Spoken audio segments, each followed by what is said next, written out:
Julia, Simple na lang. wait, Ay, Arbe, Huh?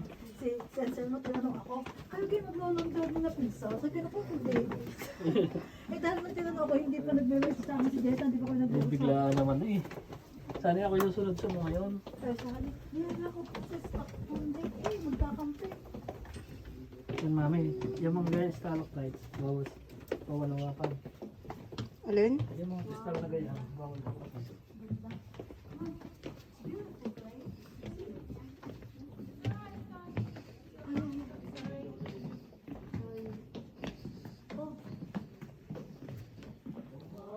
Parang Indiana Jones ano. Sa isa daw magsisundi ni sa ano.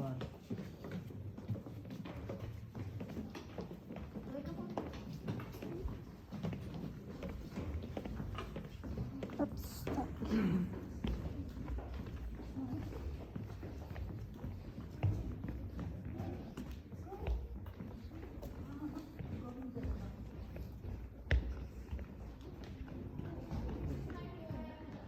Adi.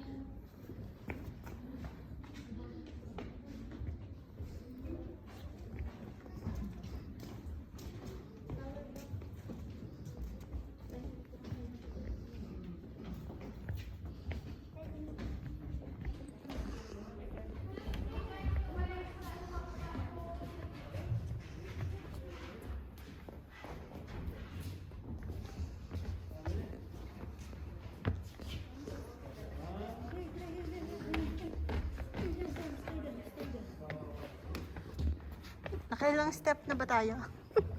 Ito na ba yun?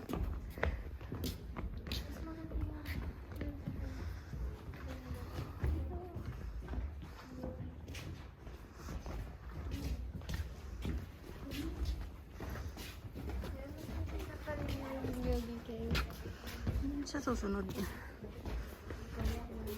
Dito silang step, idan is Daddy, picture. madami pa. Ate, picture ate.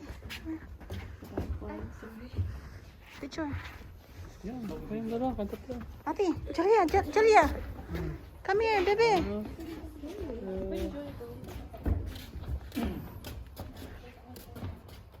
Isa pa, si Julia pa. Si Julia pa. Ay, baka malaglag sa cellphone, mami.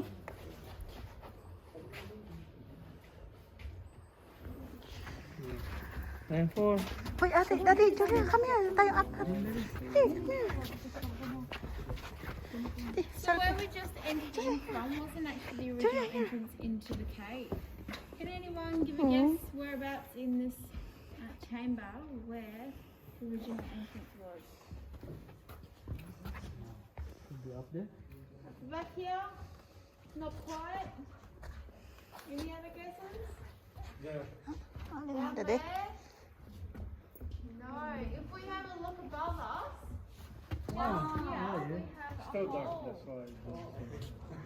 So we call this one our solution pipe, but in the 1900s it was known as the wind hole. So you might have noticed that coming through those first metal gates that there was quite a bit of wind, and that's the cave breathing. So that hence why it's making all that wind come out of our hole here. That's how they could discover it. So in the early caving days, so the early 1900s, they used to only go down all the caves with candle lanterns, and with candles and wind it doesn't quite match, so they had to wait till technology could progress to come down and explore this cave. So in 1957 a man called Cliff Spackman adventured down our hole. Now there's 12 metres of limestone just above us, and when Cliff came down he only had 12 metres of rope tied around his waist. So our hole is not just a straight drop, it kind of legs and weaves about. So he wouldn't have been able to make it too far into this cave, and his head would have only just poked out of the end here. And because their torch is not half as great as the ones that we've got today, he would have roughly seen about 7 metres of this giant chamber. It was absolutely amazing what he found. Well, anyway, our solution pipe was was created by our tree roots. So just next to it, we've got, we believe, a dead marry tree. And then just here is our curry tree. Do you guys know what a curry tree is? No? So you'll see as you drive along down here, the really tall, white, silvery barked trees, they are our curry ones. They're really straight, like more straight and very large trunks. And they're only found in this part of the world. And then we've got all our little peppy trees here. So once upon a time there was a tree root growing down, and then the tree died, and then over time it degraded away, leaving a small hole, and then due to erosion from like wind, rain, animals, the hole just got bigger and bigger. So now we have a metal grate over the top of it, stopping any animals from coming into the cave. Because you imagine having a snake fall down, that would be a bit shocking. It won't be coming down now, I promise. I think you'll just get a bit of sand. So if we have a look up the top here, we have what we call stalactites. Now these basically just hold on nice and tight to our cave ceiling, and they grow down. And the ones that grow from the ground up, we call these ones stalagmites. And they might eventually reach the cave ceiling. Sometimes over hundreds and thousands of years, they join together and they create a column. So that's what we've got behind our curry root. Drip by drip of that calcite crystal, leaving a microscopic layer. If we just take a look behind us over here, we have another formation. They're really thin ones. Do you all see them? Yep. So we call these ones straws, and they're just like drinking straws. They are hollow inside, but these ones are very, very thin and fragile. So I probably wouldn't want to have my iced coffee with them, because no doubt they would snap. The longest one we've got there is roughly around 5.43 metres long, which is actually our longest straw that we have in this region, and I believe it's one of the longer ones in the world. So we're pretty lucky to have it here. So in 1958, Cliff came down with some fellow cavers, and they discovered the 2 kilometres of this cave. And then they were absolutely amazed, and they dedicated the next year or so getting this place ready to open up to the public. And we've been running tours here ever since the 26th of December 1959. And we only close on Christmas. Good business, eh? Say that again, sorry? Good business. Yeah, pretty good business. Like, it's an absolutely beautiful place, so we like to take advantage of it. Alright, if you guys would like to start heading down these stairs, I will meet you at this platform.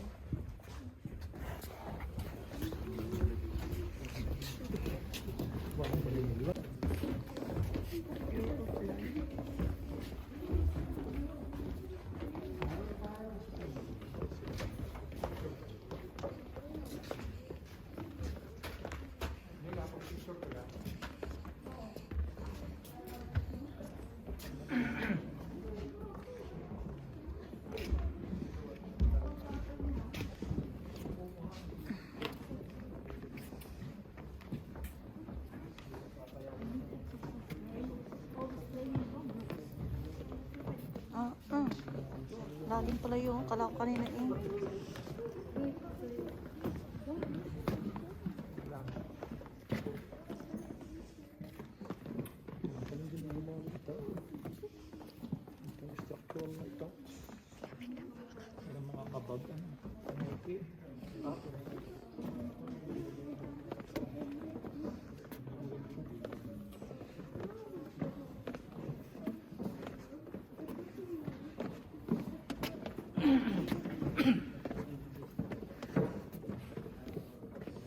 Rope access ang dumali na rin.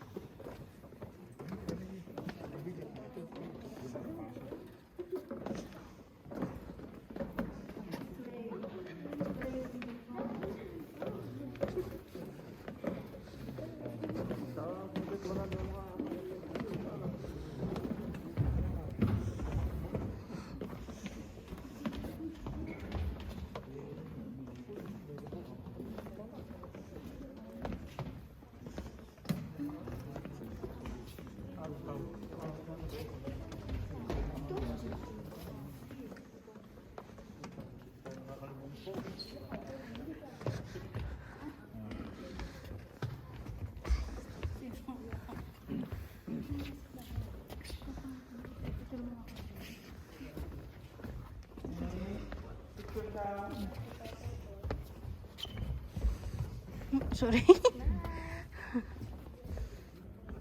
Asan ang tito? Nasa likod mo. Daddy, picture. When you're inside a cave, you have to use your imagination quite a bit. If we just have a look over here, we have quite a large formation. Now we call this one, well, it's a stalagmite. And we like to test everyone's imagination with this one. Can you guys tell me what you see? Trees, broccoli, yes. So we've got our Karri forest here. See anything else? Octopus. Octopus? Joke. Jellyfish. Oh, jellyfish na. What about brains?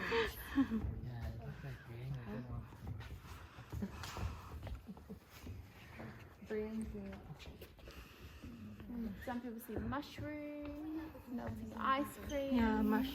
May anong yung patas na yan. Ano?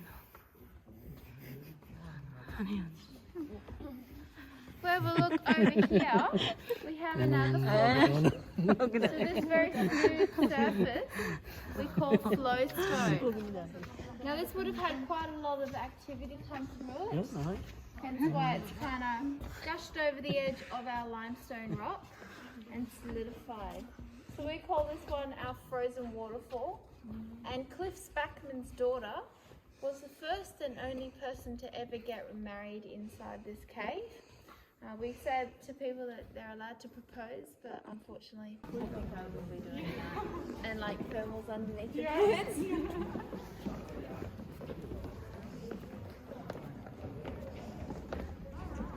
Cellphone mo, magpatas. Hindi mo na makakuha yun.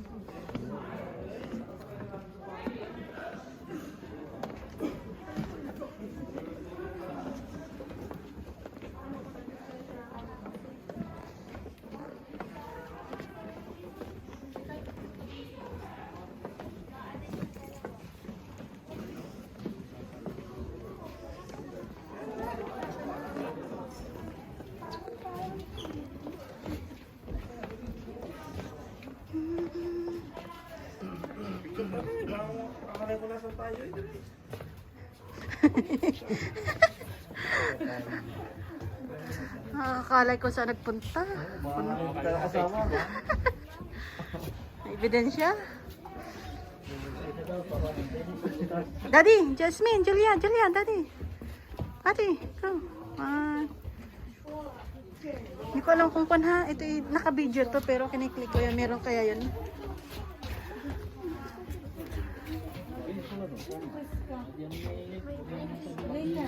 Ha?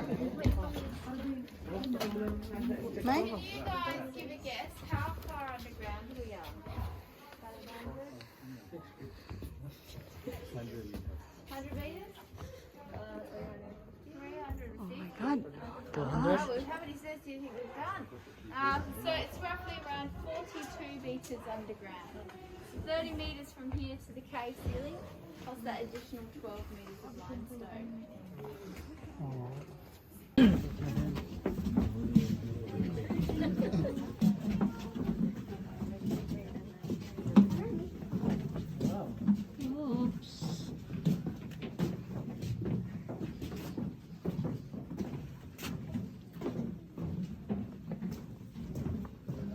Daddy, head. Head.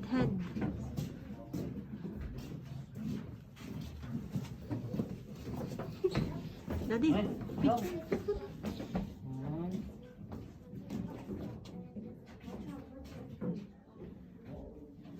Tagal naman yung iyong.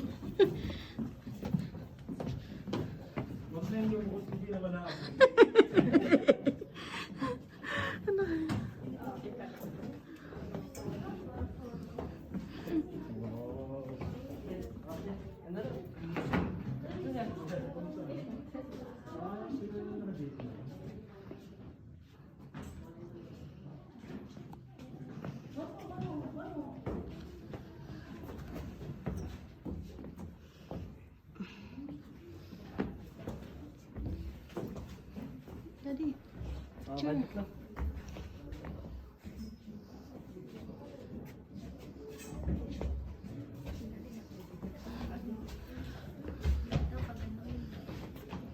Kaya lang po dahil malamig. Yunis.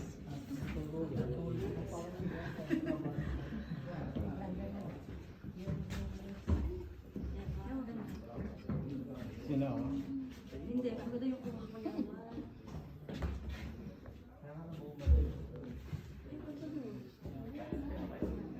Ate, picture mo yung ganda. Te, share mo kami ng kami. Yung picture mo ganda. Yun. Ate, dito pa ang dalawa sa picture.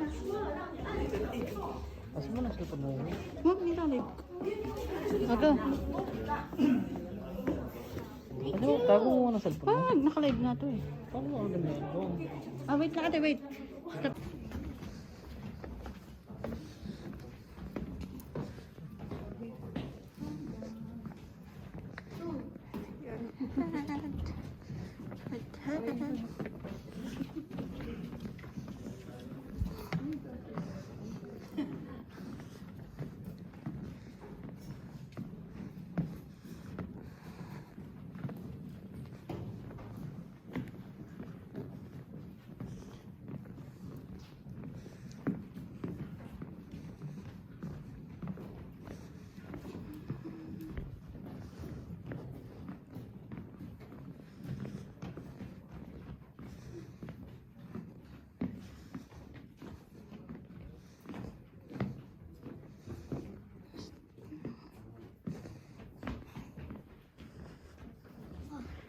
Julia, ate. Julia.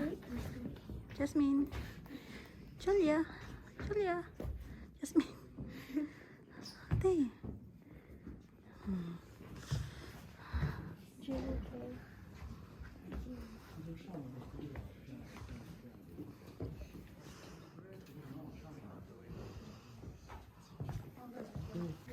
Go, Julia. Go. And you're going to make your way to see a glowing red crystal. Now feel free to touch this crystal. This is the only one we allow people to touch. So do get it out of your system. And I'd just like to remind everyone to make sure that they keep their masks on because this is still a Mask closed on, space. Julia.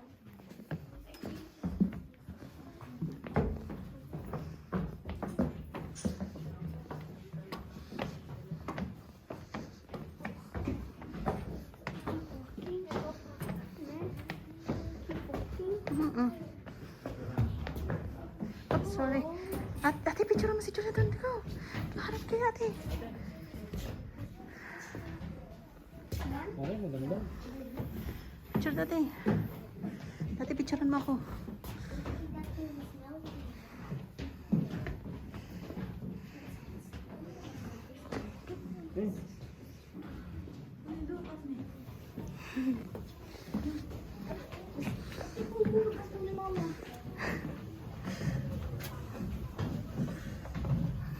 Oh!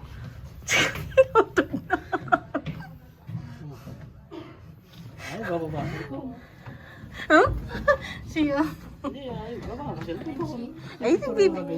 Eh, siyempre nagbibidyo.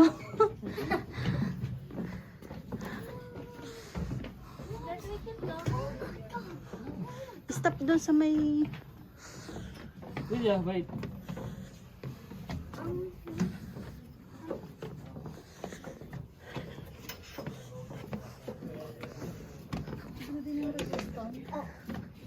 Yan, yata mga kristal.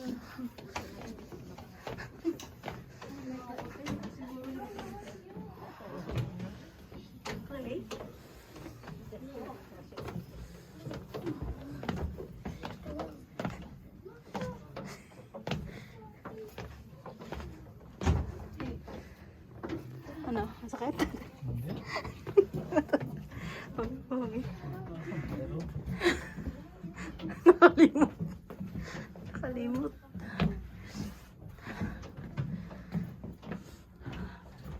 Ako may nakayuko lagi. Oo, mama. Dali. Naku po, palit na pala ng palit. Bababa na.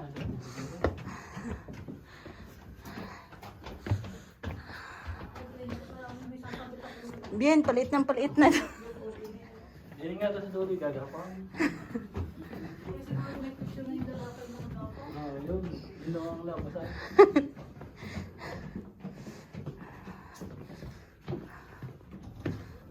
Si Julia. Nandun na pala sa dulo. We go here or there? Ano kaya ga to? O doon? Baka ito.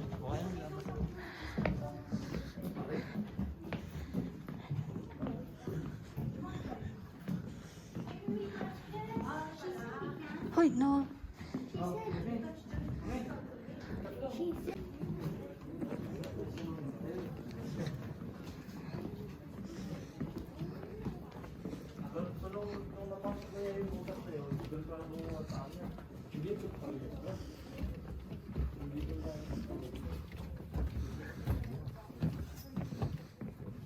Sakit yan pag nauntog ka.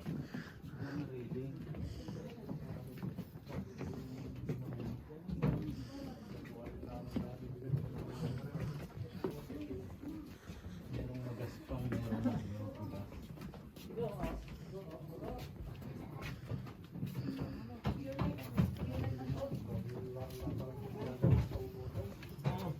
Nauusot ako.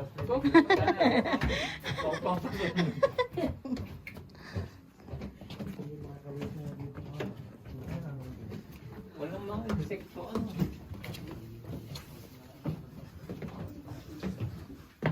Yuck.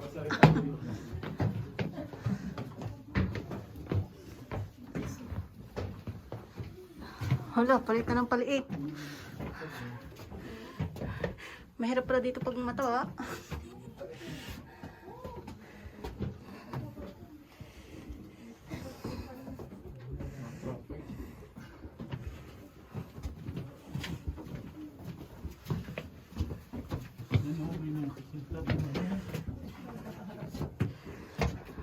Parang masama sa akin.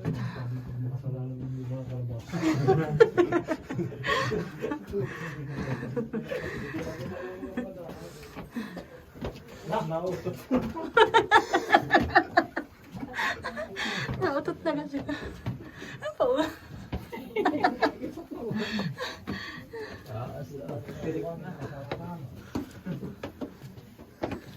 Takot. Palit pa ng hagdan.